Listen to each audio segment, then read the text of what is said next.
هوين وإريج اللي يراهدو هوين أما هواين وحين كتمت هستي هويدو أورنجرتي هواين وحسيسو هويو هواين وردير أبي هواين ولا دورة هواين سومالي وينت marka koonfurtu ereyga hawaayin waxay u yaqaanaan haween bay u karaan si la isugu keenay ereyga hawaayin iyo ereyga haween ee koonfur ku jiray waxa la keenay ereyga dhexdhexaadka ee la yiraahdo haween waxa jiray ereyga la yiraahdo dumar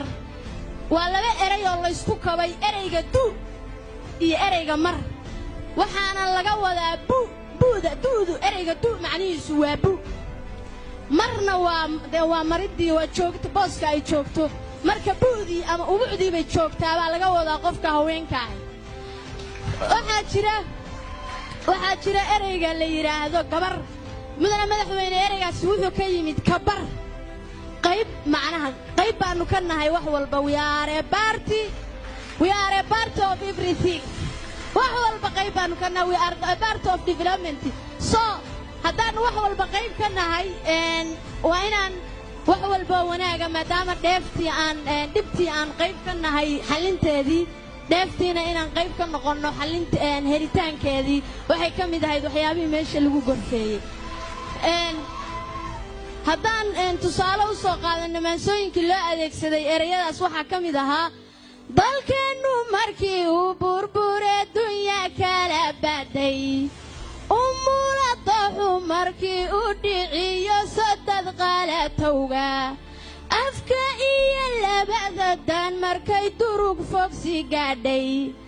markii dalal kale loo tagay cayrta daba hayso markii ay dantiri rajadu lana diqobayay dumar badalkanu koco dib ugu afoobay iyaga damiyey colaadihii qiiqu dabayaalay iyaga dahabyada u gaday dalab heshiiseedka iyaga diricyada u gado daribna soo loogay iyaga damiirkoodii huro dama qurixriixay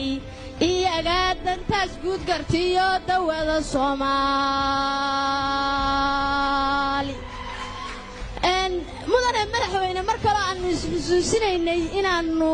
karti leenahay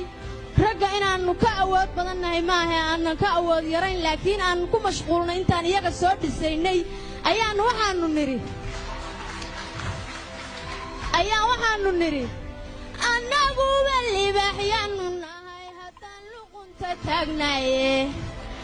dumar laylyo ballenno hollinima aqoone annaga ku laqnayn waxaad libinku fantaane